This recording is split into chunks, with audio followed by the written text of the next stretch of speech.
Hi. Today I want to talk about some of the key things you must avoid when you're looking at introducing AI into your business. So, if you're a business leader and if you're thinking of introducing AI into your operations, for whatever the reason, you want to cut costs, you want to grow really fast, replace mediocre talent in the business, whatever you want to do, these are the five things I'd recommend that you should avoid at all costs. I've been a business analyst for a very long time. I'll be 90 for over 2 decades, a BA for almost, more than a decade. And I've been playing with AI for half a decade. So quite a lot of stuff I've seen over the years. So today I want to actually talk about some of the five things I believe that you should avoid at all cost as a business owner when introducing AI into your business. So my our business, we run a consulting business. So we run a business analysis and an AI consulting business. What we do is we actually work with businesses and help them to adopt AI and pretty much successfully implement AI into their business. Because it's not a unicorn. There's a lot of things that you must avoid, must watch out for. So today I'm gonna share five things that I think is critical for you to be successful in your AI adoption journey. So the first one I want to actually talk about is setting realistic expectations. So recently I've been to one of these large AI events over here in Melbourne, Australia. So one of the questions I got,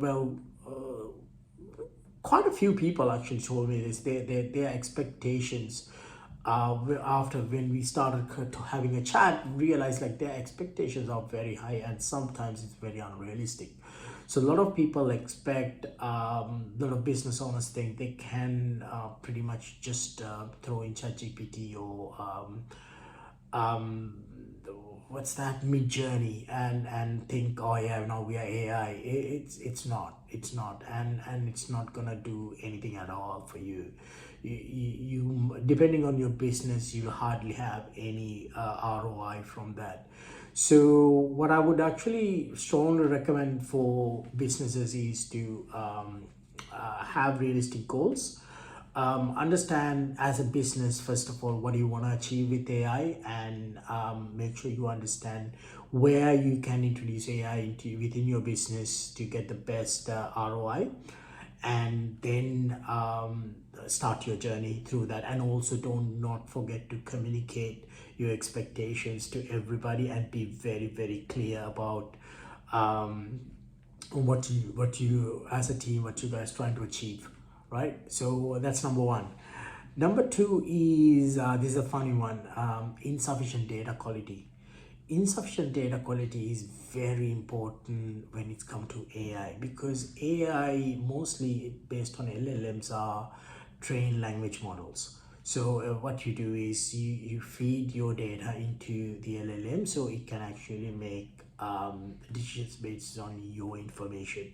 If your information is not accurate or not structured, not properly structured, you're not gonna get the best experience out of it. Right now, like in my experience, at the beginning, we were training a lot of LLMs ourselves. Like myself, I've been training a lot of LLMs. It was really, really tough to get certain things right when you don't have really good quality data. And I experienced that firsthand. And if you're a business trying to do that, you have to be very, very careful how you do it, because you don't want AI spitting out incorrect information or helping you giving incorrect answers or incorrect analysis outcomes. So you have to be very careful about the data. Data must be clean, structured, yeah, clean and structured. That's pretty much it, and accessible. So you have to be very careful. But this one is most these days will depend on your use case, how you plan to use AI in your business. Because if you're using LLMs to generate content or things like that, maybe you don't need that much of a critical data cleansing activities to be done. But if you're in a financial business, if you're in healthcare, anything with that makes a really critical decision making, you plan to use AI for that. You have to be very careful around the data quality. The next one is the adequate skills and expertise within the team, and also within your partners who you put together to deliver this your AI journey. Especially from the team perspective, I always say it's very important for everybody involved in the operation project to have some level of AI literacy.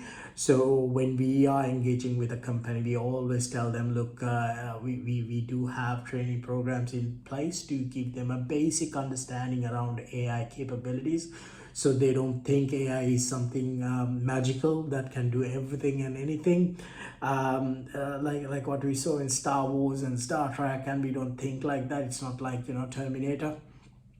So we have to make sure that we have we set the scene up so they understand the capabilities of AI and they can use it better. From the partner's perspective, if you're actually finding a partner, looking for a partner, consulting partner, make sure they also know they have a good track record, not just some AI shop that popped up over the last 6 months because they knew how to do something using ChatGPT or something like that. So make sure you partner with somebody who can actually go beyond just AI and look at it from the actual transformation perspective and help you to make right decisions and guide you through that process. So that is very important if you're a business leader and looking to introduce AI into your operation. The fourth one is the security, data security concerns. Obviously, excuse me. Obviously, data security concerns are very important depending on the industry you operate in. Regardless of the industry, if you should never put your personal customer data, your sensitive sales data and things like that into an AI. Well, unless you work with the enterprise grade AI platforms. So we come across a lot of instances where companies share a lot of financial data and sensitive information with certain platforms, like cheap platforms, like where you get something to analyze your balance sheet or your supply, what do you call your procurement process, or even forecasting. Companies use that. A lot of these tools are really good, but the thing is the company who actually, the front of the company who owns the tool, will say we don't store the data, but sometimes the LLM they use actually stores the data. So that's pretty much defeats the entire purpose. So you have to be very careful when you're procuring systems and when you're feeding your information into a system that you are using. Most of us are these days using SaaS-based AI platforms. Your data you enter is secure. So for us, obviously, we always use Microsoft AI platform, which is powered by OpenAI's ChatGPT and GPT models. I personally trust that, and I always recommend that, because even though OpenAI recently came out and saying they don't use the data for training and other stuff, I don't know. I trust Microsoft over a company who just popped up, who can't even keep their CEO and run the house properly. So I trust an enterprise level system and a business who works with other organizations because I know the data is secure. The data I feed into the AI, the data I feed into the systems are secure and not repurposed or shared with somebody else. So you have to be very careful about your data, because most of the time you can't control. Once you feed it into that, it's like a black hole. So that's it, it's gone. So that's number 4.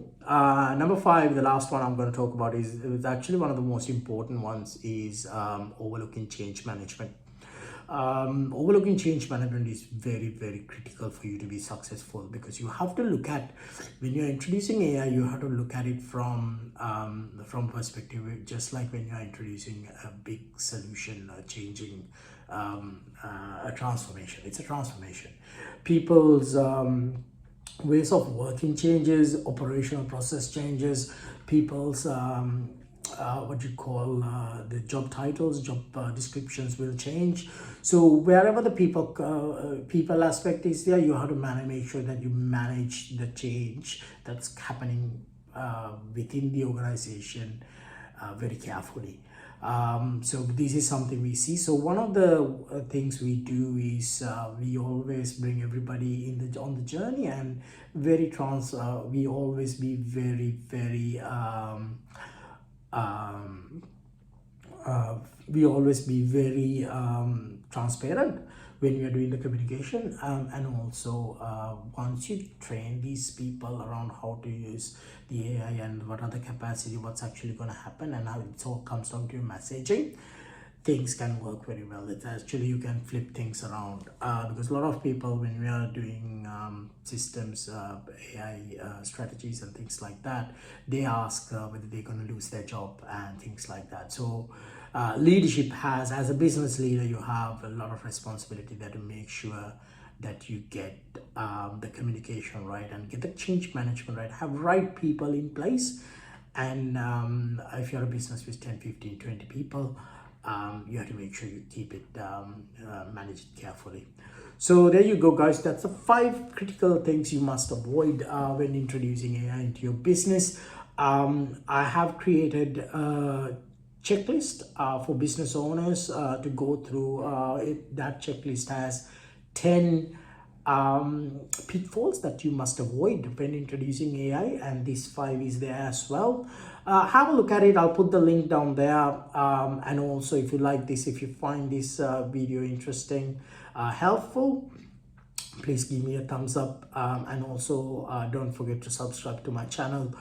I do plan to do videos like that based on the experience, things we experience by working with businesses like you, and also ourselves.